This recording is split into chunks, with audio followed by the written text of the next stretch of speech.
Finite Element Method, and Viscoplastic Medical Research Methodology. Number 1633, the 8th of May 2026, Gerald C. EclaireMD Foundation, Category Methodology. Special note, this research journal is based on my personal research using data from my own body and is provided for educational purposes only. It does not constitute medical advice and should not be interpreted as guidance from medical professionals. Preface. Last night, the 7th of May 2026. I suddenly realized that the biomedical research methodology I developed during the past 17 years shares some important conceptual similarities with the finite element method of engineering that I learned at MIT in 1973. This realization surprised even me. During my years at MIT taking courses in the aerospace and aeronautical engineering department, FEM was one of the major engineering methodologies used to solve extremely complicated physical systems. At that time, I mainly viewed FEM as a numerical engineering tool applied to structural mechanics, aerospace systems, defense industry applications, nuclear power systems, and other large-scale engineering simulations. Later, during my nuclear power plant design career in San Francisco, I also applied FEM methodology to solve complex engineering problems. However, only last night did I suddenly recognize that the core conceptual structure of my biomedical research methodology resembles FEM in many important ways. In classical FEM, an extremely complicated continuous system, usually described through partial differential equations, is decomposed into many smaller interacting elements or nodes and then approximated using algebraic formulas. Each element may appear simple by itself, but when all elements interact dynamically under changing forces and boundary conditions, the entire system behavior can be analyzed and predicted. Looking back now, I realized that my biomedical systems approach follows a very similar philosophy. Over the past 17 years, I have gradually decomposed the human biomedical system into many interacting physiological components, such as glucose, blood pressure, lipids, body weight, visceral fat, diet, sleep, exercise, stress loading, vascular stiffness, organ interactions, and time-dependent trajectories. Instead of analyzing isolated static numbers, I focused on how these components interact dynamically over time under continuously changing metabolic loads. This systems-based viewpoint is conceptually very close to how FEM handles complex engineering structures under varying stresses and strains. In many ways, my VMT and topology-based biomedical methodology VPT can also be viewed as a form of biomedical systems decomposition and dynamic interaction analysis. Although applied to living physiological systems instead of mechanical structures, what surprised me most was that I did not intentionally design my biomedical methodology to imitate FEM. The similarity emerged naturally after many years of studying highly nonlinear biomedical behavior. Only now, 56 years after learning FEM at MIT, did I suddenly recognize this deep conceptual connection between engineering system analysis and biomedical system analysis. This realization may partially explain why my medical research approach differs substantially from most traditional statistical-based medical research methods. Introduction: the complexity of the biomedical system. The human biomedical system is one of the most complicated nonlinear systems known. Human metabolism involves glucose regulation, insulin resistance, liver glucose production, vascular mechanics, inflammation, hormonal interaction, neural recovery, aging, sleep, body weight, exercise, and many other continuously interacting variables. In reality, the true governing equations behind these biomedical processes would likely involve extremely complicated coupled partial differential equations (PDEs). I believe that exact analytical solutions for biomedical phenomena are practically impossible. This is similar to many engineering continuum systems studied in aerospace engineering more than 5 decades ago. In engineering, when systems become too complicated for exact closed-form solutions, approximation methods become necessary. That is exactly why FEM was developed. What FEM actually does, the finite element method conceptually transforms continuous complex systems into smaller interacting solvable components. Instead of solving one giant impossible equation directly, FEM decomposes the system, discretizes the structure, approximates local behavior, and reconstructs the overall system from interacting elements. In engineering, small local elements approximate local behavior, then global system behavior emerges. The exact full solution may be impossible. But practical approximation becomes achievable through FEM modeling. Last night, I realized that my biomedical research methodology follows a remarkably similar conceptual pathway. My biomedical methodology and engineering style approximation system. Over the past 17 years, I gradually developed a practical engineering style methodology for studying my own biomedical system. Instead of attempting to solve the impossible full complexity of the human body directly, I decompose the system into dominant interacting variables such as fasting glucose FPG, post-meal glucose PPG, carbohydrate and sugar intake, walking steps, visceral fat, body weight, blood pressure, sleep, stress, and lipids. These multiple variables became simplified system elements or dominant state variables.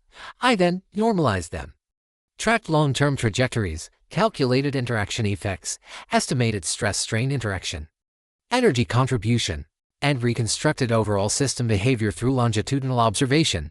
Conceptually, this resembles continuous complexity discretized interacting structure of solvable approximation. This is philosophically very similar to FEM. Dominant variable reduction. One of the most important similarities between FEM and my biomedical research methodology is dominant variable reduction. In FEM, local elements simplify overwhelming continuum complexity. In biomedical methodology, dominant physiological variables simplify overwhelming biomedical complexity. For example, in my diabetes research, FPG, carbs, sugar intake, and walking became my selected three dominant interacting variables controlling much of the PPG behavior. This does not mean the biomedical system contains all these three variables. It means these variables became the dominant approximating drivers for practical analysis. Then applying interaction, normalization, trajectory behavior, and accumulated system energy, we could analyze problems more realistically. This is an engineering systems mindset. Why traditional statistical medicine differs. This realization also helps explain why my methodology differs from most traditional statistical-based medical research. Traditional statistical medicine usually focuses on population averages, probability, frequency, and cross-sectional snapshots. Those methods are extremely useful for epidemiology, large clinical trials, public health, and drug studies. However, my work has focused more on longitudinal trajectory, system interaction, accumulated loading, nonlinear adaptation, delay transition, and time-dependent behavior. In my view, disease is not simply a static label, but rather a continuously evolving system trajectory. This is probably why my work consistently emphasizes trajectory instead of snapshots, interaction instead of isolation, cumulative loading instead of single measurements, and dynamic state evolution instead of fixed disease categories. These are deeply engineering-oriented concepts. The role of energy-based biomedical interpretation. This engineering-style systems thinking eventually led me to develop VMT viscoplastic medicine theory. Within VMT, stressors act as loading inputs, biomedical variables behave dynamically over time, and accumulated stress-strain energy reflects long-term system burden. This approach attempts to describe delayed adaptation, cumulative damage, nonlinear remodeling, and threshold transition behavior. For example, small daily lifestyle corrections repeated consistently over many years may eventually produce major metabolic transition. That is very different from simple linear cause-effect thinking. This also explains why some of my most important diabetes improvements appeared only after approximately 10 years of continuous lifestyle correction. The biomedical system behaves more like a viscoplastic continuum system than a simple linear machine. From VMT to vectoring topology and geometry. Since October of 2025, my medical research work has extended beyond scalar energy analysis into geometry and topology. This led to another framework, VPT viscoplasticity plus topology, or viscoplast topology. Within VPT, VMT describes energy magnitude and accumulated stress loading behavior. Topology describes geometric trajectory, data continuity, and directional movement, and together they provide a unified interpretation of biomedical system evolution. In simple language, viscoplasticity asks, how much system energy and accumulated loading exists? Topology asks, how does the system move geometrically through multidimensional space? VPT combines both, how much energy moves along what pathway over time. This may eventually become one of the most important conceptual extensions of my biomedical systems research. The irony of this realization. One ironic aspect of last night's realization is that I learned FEM over 50 years ago at Midden. Aerospace engineering. At that time, FEM was simply a relatively new engineering tool used to solve defense industry problems. Aeronautical structural mechanics, transport mechanics, and nuclear power plant structure simulations. Later, during my career in Silicon Valley, engineering AI semiconductor chips and organizational management continued strengthening the same systems thinking architecture inside my mind. Only after entering biomedical research in 2010 did I gradually begin applying similar conceptual reasoning to diabetes, stroke, cardiovascular disease, aging, and long-term metabolic trajectory, yet I did not consciously copy FEM into medicine. The similarity emerged naturally after many years of practical biomedical systems thinking. That may be the most interesting part of all. The same underlying systems thinking framework remained internally consistent across aerospace engineering, semiconductor systems, organizational management, and finally biomedicine. Conclusion: last night's realization may partially explain why my biomedical research methodology developed differently from most traditional medical research approaches. The underlying conceptual structure appears strongly influenced by dynamic plasticity, viscosity, FEM, systems engineering, continuum mechanics, nonlinear dynamics, and long-term trajectory analysis. The human biomedical system is simply too complicated for exact analytical solution. Therefore, practical approximation through dominant variable decomposition, normalization, interaction, analysis, trajectory observation, and energy interpretation becomes necessary. This is philosophically very similar to how FEM transforms overwhelming continuum complexity into manageable interacting algebraic structures. Of course, biomedicine differs from classical engineering systems because the biomedical system is much more noisy, more adaptive, partially stochastic, and incompletely measurable. Therefore, why biomedical research models are not exact partial differential equation (PDE) solvers. Instead, they are engineering-style system approximations, heuristic representations, and longitudinal trajectory frameworks. Nevertheless, the conceptual similarity is meaningful.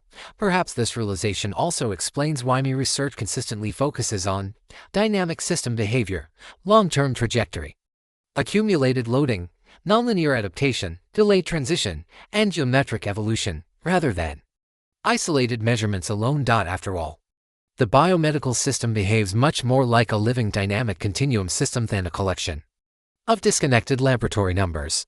Epilogue: 53 years after taking FEM course at MIT, I have finally realized that FEM is not merely parallel to VMT.